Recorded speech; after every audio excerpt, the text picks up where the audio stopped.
Welcome to our channel students. तो आज हम लोग माइक्रो ऑर्गेनिजम्स में पार्ट 2 हम लोग पढ़ाने वाले हैं हार्मफुल। ठीक है, हम लोग पढ़ेंगे आज हार्मफुल माइक्रो ऑर्गेनिजम्स। ठीक है, तो हार्मफुल माइक्रो ऑर्गेनिज्म क्या होता है वो हम लोग जानेंगे। तो बेसिकली इस वीडियो को स्टार्ट करते हैं बिना कुछ देरी के। तो हमारा टॉपिक क्या रहेगा? Harmful micro organisms. ठीक है, तो many micro organisms are harmful to human beings, animals and plants. ठीक है, तो बहुत सारे जो माइक्रो ऑर्गेनिज्म होते हैं वो हार्मफुल होते हैं ह्यूमन के लिए, एनिमल के लिए, प्लांट के लिए। This can be broadly classify as, ये सबको ब्रॉडली क्लासीफाई कर दिया है हार्मफुल्स को, माइक्रोजम को, जैसे डिजीजेस कॉजेज माइक्रोजम्स। ठीक है, इसको क्लासीफाई करते हैं हम लोग डिजीजेस कॉजेज माइक्रोजम्स। मतलब कि ये सबसे अगर मतलब कि रहेगा हार्मफुल तो क्या होगा? डिजीजेस कॉजेज होगा, मतलब डिजीज कॉज होगा, तो इसको रख दिया डिजीजेस कॉजेज माइक्रोब्स। ठीक है, फूड स्पॉइलिंग माइक्रोब्स, मतलब कि फूड भी स्पॉइल हो जाएगा, मतलब फूड भी खराब हो जाता है, फूड कैसे खराब होगा? तो ये सब हार्मफुल माइक्रोजम होंगे तो फूड भी क्या हो जाएगा? स्पॉइल हो जाएगा। माइक्रोब्स के द्वारा क्या होता है कि खाना भी खराब हो जाता है। तो switch diseases causes microbes are called pathogens. ठीक है, जो डिजीजेस कॉजेज माइक्रोब्स होते हैं, हम लोग पहला वाला कर रहे चर्चा, तो डिजीज कॉजेज माइक्रोब्स जैसे कहते हैं जिसमें कि पाइथोजन उसे कहते हैं। ठीक है, जो डिजीज कॉजेज करते हैं उससे हम लोग कहते हैं पाइथोजेंस। ठीक है, और पाइथोजन क्या होता है वो देखेंगे। तो हार्मफुल माइक्रोजम जैसे कि पाइथोजेंस, पाइथोजन क्या करते हैं? Affecting human beings. क्या करते हैं pathogens? Pathogens affecting human beings, human को वो अफेक्ट करते हैं। तो pathogens enter a person body through the air. ठीक है, एयर के दौरान वो क्या करते हैं? पैथोजेंस अंदर हमारे घुसते हैं। तो ब्रीथिंग के दौरान और वाटर ही क्या करते हैं हम लोग? ड्रिंक करते हैं तब। ज़्यादा फूड ईटिंग, जब लोग खाते हैं तो क्या होता है कि जो पाइथोजेन से वो बेसिकली घुस जाता है। देख सकते हैं आप लोग फिगर में, जैसे कोई एक एयर में कांटेक्ट में आ गया तो उसका मतलब पिथोजेंस आ गया, वेस्ट कोई खराब चीज़ हो गया तो वैसे क्या पिथोजेंस आ गया, मतलब बैक्टीरिया मतलब आना, कोई भी माइक्रोब्स का आना। तो ये सब क्या हो गया? एक पिथोजेन से, मतलब कि disease causes microbes. Pathogens are also transmit through the directly contact, directly contact से भी पाइथोजेंस फैलते हैं। जैसे इन्फ्लूड पर्सन, कोई भी एक पर्सन जो है बीमार है, ठीक है, वो भी पैथोजेन से बीमार हुआ, तो बेसिकली अगर कांटेक्ट में आएंगे किसी एक इन्फ्लुएड पर्सन जिसको मतलब पैथोजेंस ने आगे से ही वो मतलब कि बीमार है, तो वो भी क्या हो जाएगा? पर्सन कांटेक्ट में आके वो भी बेसिकली बीमार पड़ जाएगा। तो also through the animal contact, animal contact में भी रहने से क्या हो जाता है? पैथोजेंस फैलते हैं। ठीक है, तो स्विच स्नीजिंग थ्रू एयर। ठीक है, एयर से जब स्नीजिंग करते हैं, सांस लेते हैं, वो जब छींकता है एयर में तो हमारे एयर में भी आ जाएगा, तो क्या होता है? स्नीजिंग भी होता है। ठीक है, तो इसमें क्या होगा कि पैथोजेंस फैलता है। ठीक है, तो when an infected person release common cough, ठीक है, causes virus through the air. ठीक है, तो कफ जैसे कि वो क्या करता है? वायरस जैसा होता है। ठीक है, जैसे कोल्ड कफ हो गया, ये सब हो गया ना, कॉमन कोल्ड हो गया, ये सब क्या? एक वायरस है जो कि एयर से फैलता है बेसिकली। ये सब वायरस, जैसे कोविड-19, ये भी क्या हो गया? पिथोजेंसी था, जो कि वायरस से था, जो कि माइक्रोब से ही फैला।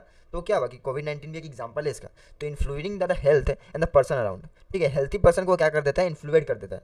ठीक है, बेसिकली तो फिजिकली कॉन्टैक्ट आर कम्युनिकल डिजीज और इन्फ्लुएट डिजीज। जो फिजिकल कॉन्टैक्ट में रहता है तो उससे हम लोग कहते हैं कम्युनिकेबल डिजीज और इन्फ्लुएक्शन डिजीज कहते हैं। ठीक है, जो कॉन्टैक्ट में रहेगा उसको कहते हैं हम लोग कम्युनिकेबल डिजीज। ठीक है, जैसे पैथोजन से जो बीमारी फैलता है उसे कहते हैं हम लोग कम्युनिकेबल डिजीज। तो the agent which transmits disease causes, क्या होता है? एजेंट होता है कोई कोई, तो क्या होता है? उसको स्प्रेड करता है, उसमें ट्रांसमिट करता है। जैसे कि microorganisms from infected person to the healthy person are carried out the vectors. ठीक है, वैक्टर के दौरान क्या होता है कि ये जो स्प्रेड होता है माइक्रोब्स। ठीक है, तो एग्जाम्पल हो गया हमारा, क्या हो गया example? House fly, house fly mosquito क्या होता है कि वेक्टर की तरह लेता है और हमारे स्प्रेड करता है हमारे एनवायरमेंट।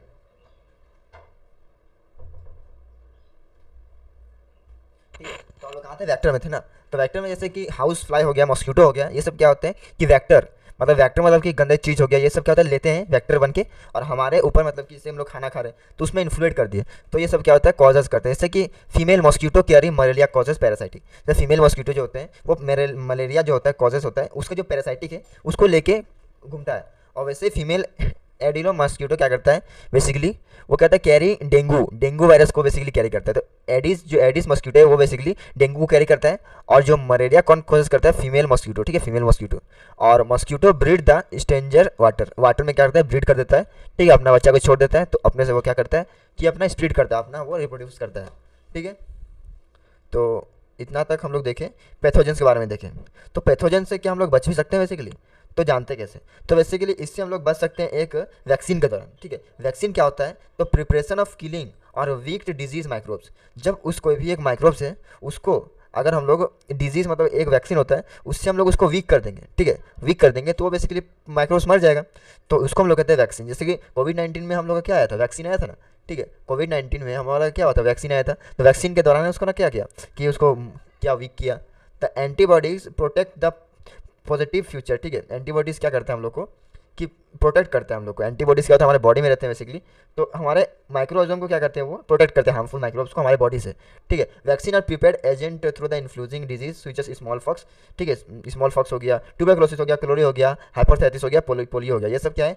डिजीज कॉजेज माइक्रोब से, जो कि ये सब एजेंट बन के आते हैं, मतलब ये सब क्या कि बीमारी हो गया, ठीक है। बीमारी होते हैं तो क्या होता है कि ये इसका भी कुछ संविधान है। जैसे कि वैक्सीन लेते हैं जो, तो वैक्सीन में क्या होता है, वीक कर देता है माइक्रोब्स को। जब वो वीक कर देगा तो हमारे में क्या हो जाएगा, वो अच्छे से नहीं कर पाएगा वर्क, और वो वहीं पर वीक होकर मर जाएगा, ठीक है। Vaccination available for the government के द्वारा क्या होता है कि वैक्सीनेशन कराया जाता है hospitals and health care centre में फ्री ऑफ कॉस्ट, ठीक है, फ्री ऑफ कॉस्ट मिलता है। और फंगी लाइक ईस्ट हो गया तो यूज़ करता है preparation of the medicine like B complex, ठीक है, विटामिन बी कॉम्प्लेक्स। जो फंगी होता है ना लाइक ईस्ट, ये क्या होता है कि मेडिकल में ये बेसिकली यूज़ होता है एक विटामिन बनाने में, जो कि वी कॉम्प्लेक्स विटामिन, जो वी कॉम्प्लेक्स विटामिन होता है उसको प्रिपेयर किया जाता है बेसिकली ईस्ट से, ठीक है। तो certain type of bacteria live in the intense of humans wings, ठीक है। सर्टेन टाइप ऑफ बैक्टीरिया जो होते हैं जो कि ह्यूमन बींग्स में रहते हैं, जिसको हेल्प करते हैं डाइजेशन में और प्रोड्यूस करते हैं विटामिन को। हमारे बॉडी में भी है जो कि हेल्प करते हैं डाइजेशन में और बेसिकली विटामिन को प्रोड्यूस करते हैं। और कोई कोई ऐसा भी ऑर्गेनिज्म है जो कि डिस्ट्रॉय करता है हार्मफुल ऑर्गेनिज्म को, ठीक है। इसलिए हम लोग इसको क्लासीफाई कर दिए हैं हार्मफुल और यूजफुल बेसिकली, ठीक है। Bacteria also use in the production of insulin. Bacteria क्या करता है, इंसुलिन का प्रोडक्शन में यूज़ करता है, हेल्प देता है प्रोड्यूस करने में। और हार्मोन्स क्या हो गया, हार्मोन्स से use to treat the diabetes, ठीक है। हार्मोनो भी एक बैक्टीरिया मतलब वायरस जैसा है, ठीक है, ये भी एक माइक्रोब जैसा है। तो ये क्या करता है, डायबिटीज़ में ट्रीट करता है बेसिकली, ये सब है। तो हम लोग क्या कि हार्मफुल माइक्रोब्स, ठीक है। हार्मफुल माइक्रोब में क्या देखे, डिजीज कॉज माइक्रोब्स देखे, ठीक है। पैथोजेंस के बारे में जाने, कुछ मच्छर होते हैं और क्या क्या मच्छर होते हैं। एक एडिस मस्कीटो होता है जो कि डेंगू फैलाता है, एक फीमेल मस्कीटो क्या करता है जो कि मलेरिया कॉजेज करता है, और वेक्टर वन क्या आता है बेसिकली। तो pathogens and food spoiling, pathogens और फूड स्पॉइलिंग मतलब खाना जो है स्पॉइलिंग कर देता है, खराब हो जाता है। और पैथोजेंस मतलब कि एजेंट होता है, मतलब कि ये सब एजेंट। पैथोजेंस मतलब affecting animals, pathogens affecting animals, जैसे micro organisms are causes diseases in animals, ठीक है। माइक्रो ऑर्गेनिज्म क्या होता है, ऑल्सो कॉजेज डिजीजेस, मतलब माइक्रोजम्स क्या होता है कि डिजीज कॉजेज इन एनिमल, ठीक है। तो some common disease in animal are given below the table, ठीक है। टेबल में दिया है लेकिन यहाँ पर आप लोग को अवेलेबल नहीं मिलेगा। तो पैथोजेंस आफ्टर अफेक्टिंग प्लांट जैसे हो गया, प्लांट्स को भी अफेक्ट करते हैं। तो plants are also victims of disease causes by microbes, plant को भी क्या करते हैं, पैथोजेंस क्या करते हैं कि अफेक्ट करते हैं, ठीक है। माइक्रोब्स क्या करते हैं, प्लांट को भी अफेक्ट करते हैं, हार्मफुल करते हैं, और हमारे एनिमल को भी करते हैं। तो disease reduce the yield of crop, ठीक है। अब क्रॉप में भी ये होता है बेसिकली, तो they can be control by using chemicals. तो बेसिकली क्या हुआ कि पैथोजेंस जो होता है वो एनिमल को भी खराब करता है और प्लांट को भी बेसिकली डिजीज में दिलाता है। तो जैसे कि मान लीजिए कि क्रॉप में कोई एक इल्ड क्रॉप में क्या हुआ कि माइक्रोब्स लग गया, तो माइक्रोब्स लगने के साथ क्या हुआ कि उसको क्या करेंगे, केमिकल अगर देंगे तो क्या होगा कि माइक्रोब्स वो क्या हो जाएगा, नहीं बचेगा वो। तो बेसिकली ये सब क्या होगा कि एक कंट्रोल करने का एक तरीका होता है माइक्रोब्स का। तो पैथोजेंस भी देख लिया हम लोग। और food spoiling microbes, food spoiling microbes क्या होता है, food get spoiled due to the action of micro organisms such as bacteria and fungi. Bacteria और फंगी के दौरान क्या होता है, फूड क्या होता है, स्पॉइल हो जाता है, खराब कैसे होता है, बैक्टीरिया और फंगी के दौरान। तो micro organism grow in the available of the favour condition growth of the food items.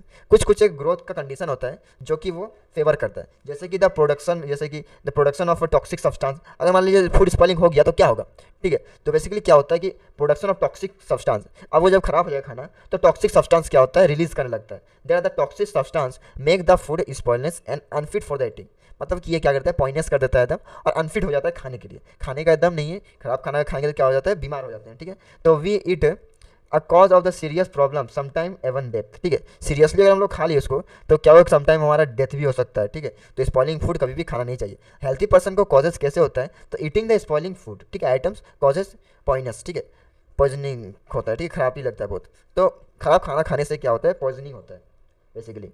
और growth of harmful microbes of a food stuff in the indicate bye, हम लोग कैसे इंडिकेट करेंगे कि जो माइक्रोब्स है वो फूड में वो ग्रोथ कर रहे हैं बेसिकली। तो हम लोग कैसे इंडिकेट करें, जैसे कि खाना है ना ये, तो खाना में कैसे माइक्रोब्स होगा, कैसे ये हुआ, तो उसको हम लोग कैसे पहचानेंगे। तो फ्लोर ओडो, ठीक है, ऑर्डर हो गया, मतलब कि बहुत खराब दिखना, उसको ऑर्डर को देखते हैं। स्लिमी और cotton like growth of the surface, अगर मान लीजिए स्लिमी और कॉटन लाइक ग्रोथ हो गया सरफेस में फूड का, तो वो भी क्या हो जाता है कि माइक्रोब्स वो क्या कर दिया कि वो पॉइजनस हो गया, मतलब खराब हो गया। और टेस्ट सावर टेस्ट, खट्टा टेस्ट आना, ठीक है, खट्टा अगर मान लीजिए कोई खाना आएगा खराब लगेगा, खट्टा लगेगा, तो वो भी क्या हो गया, वो भी खराब हो गया खाना। Changing of the surface colour, उसका अगर सरफेस का कलर अगर चेंज हो गया तो क्या हुआ, खराब हो गया खाना। ये सब ये मतलब इंडिकेट करने का तरीका है। तो गैस फॉर्मेशन, मान लीजिए गैस फॉर्मेशन हो गया, मान लीजिए बहुत गैस निकल रहा है धीरे धीरे, तो ये सब क्या हो गया कि खराब होता है, ये सब खाना मतलब कि खराब हो गया। तो बेसिकली आप लोग को अच्छा लगा होगा ये वीडियो हार्मफुल माइक्रोब्स के बारे में जानने के लिए। तो हमारे ऐसे वीडियो अगर आपको चाहिए पार्ट 3 हम लोग बनाएंगे, ठीक है, आप लोग देख लीजिएगा।